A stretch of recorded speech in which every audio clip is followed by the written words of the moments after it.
Messi ম্যাসাকারের পর, Messi বিশৃঙ্খলার পর, মেসিকে নিয়ে হামলে পড়া, তারপরে যুব ভারতীতে 50,000 মানুষের ক্ষোভ উগড়ে দেওয়ার পর একজনের নামেই সমালোচনার ঝড় উঠেছিল, তিনি অরূপ বিশ্বাস।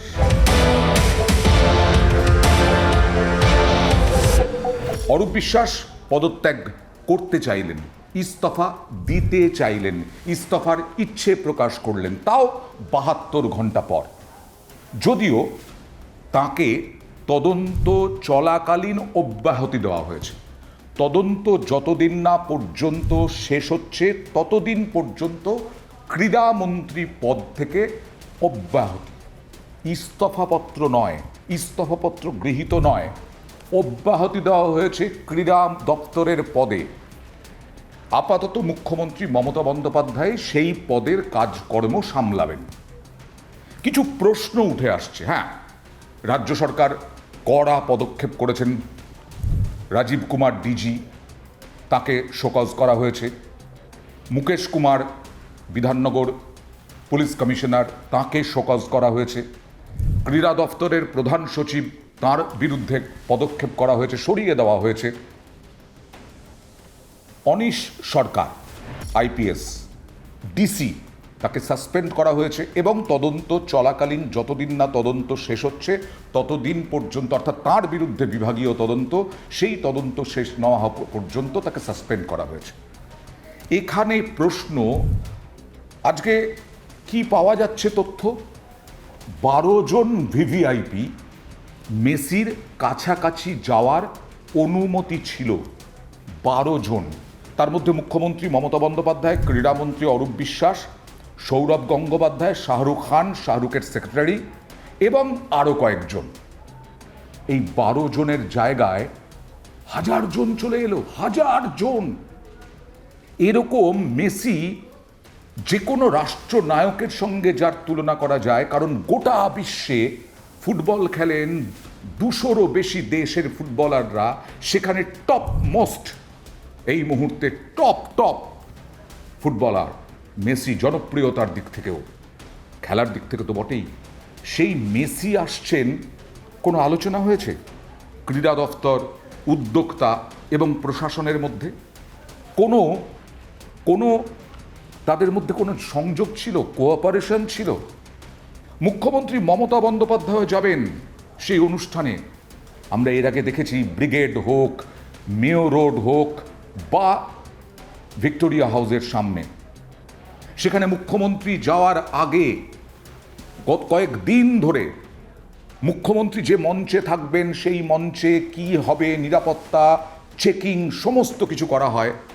মুখ্যমন্ত্রী যাবেন ওই যুবভারতী ক্রীড়াঙ্গনের অনুষ্ঠানে, সেখানে মুখ্যমন্ত্রী যাওয়ার আগে 1000 জন নেমে গেলেন মেসির সঙ্গে হ্যাংলামো করতে।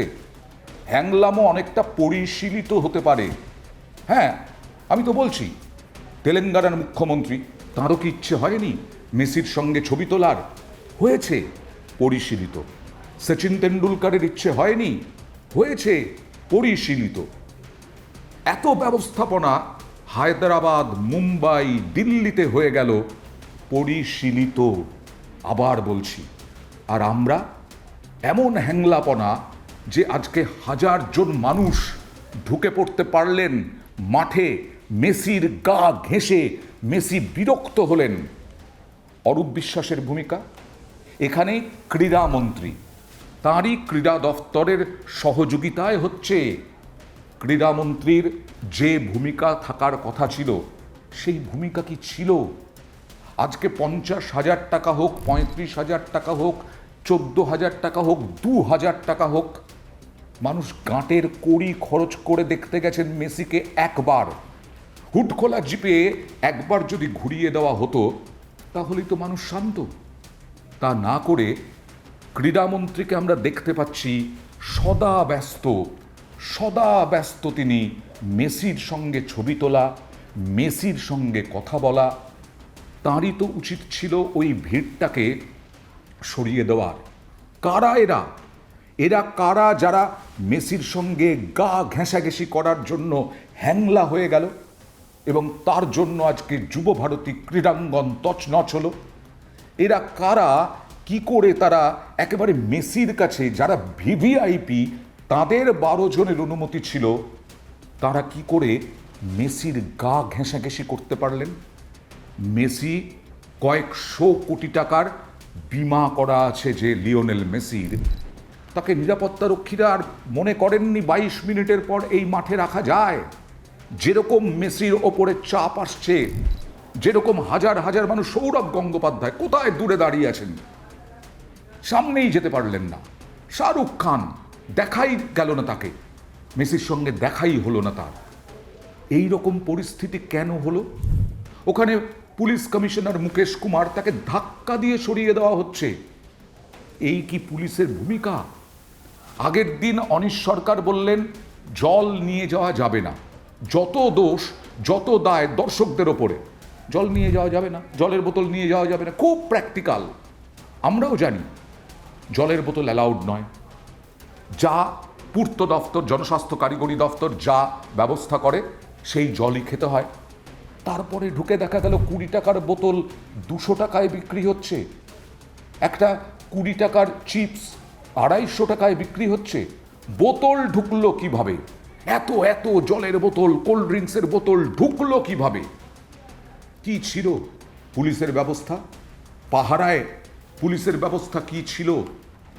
50,000 মানুষকে চেক করা হচ্ছে, 50,000 মানুষ দেশলাই নিয়ে গেছে কিনা চেক করা হচ্ছে, আর 1000 জন ঢুকে গেলেন একেবারে গা ঘেঁষাঘেঁষি করতে, হ্যাংলার দল।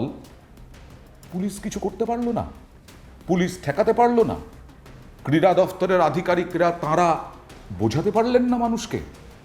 ক্রীড়ামন্ত্রিত্ব সমালোচনার ঝড় উঠেছে শনিবার থেকে, কারণ একজন লিওনেল মেসি তার কোমর ধরে তার গায়ে হাত দিয়ে ছবি তুলতে ব্যস্ত। মমতা বন্দ্যোপাধ্যায়ের নিরাপত্তাই বা কোথায় ছিল? অরূপ বিশ্বাস সেই দিনই যদি ইস্তফার ইচ্ছে প্রকাশ করতেন, তাহলে হয়তো সাধারণ মানুষের মধ্যে যে ক্ষোভ, নেটিজেনদের যে ক্ষোভ উগড়ে দেওয়া, নেটিজেনরা যেভাবে সরব হয়েছেন গত 3 দিন ধরে, কিছুটা হলেও প্রশমিত হতে পারত। অরূপ বিশ্বাসের ভুল কোথায় ছিল? বারবার তো আমরা দেখিয়েছি অরূপ বিশ্বাস কেন, দর্শকরা কেন ক্ষেপে গেলেন।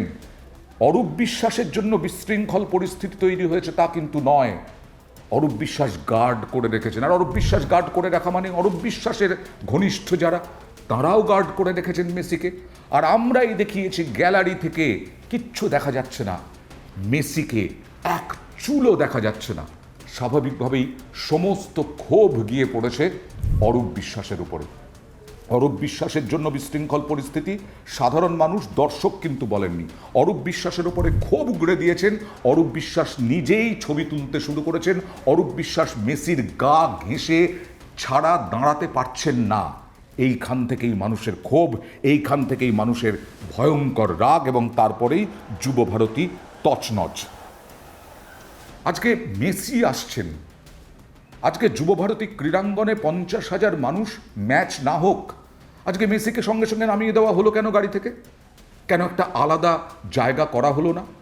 কেন একটা আলাদা, একেবারে আলাদা, যেখানে প্রবেশ নিষিদ্ধ শুধুমাত্র তাঁর সিকিউরিটি ছাড়া, এইরকম জায়গা করা গেল না? কেন মেসিকে হুড খোলা জিপে ঘোরানো গেল না?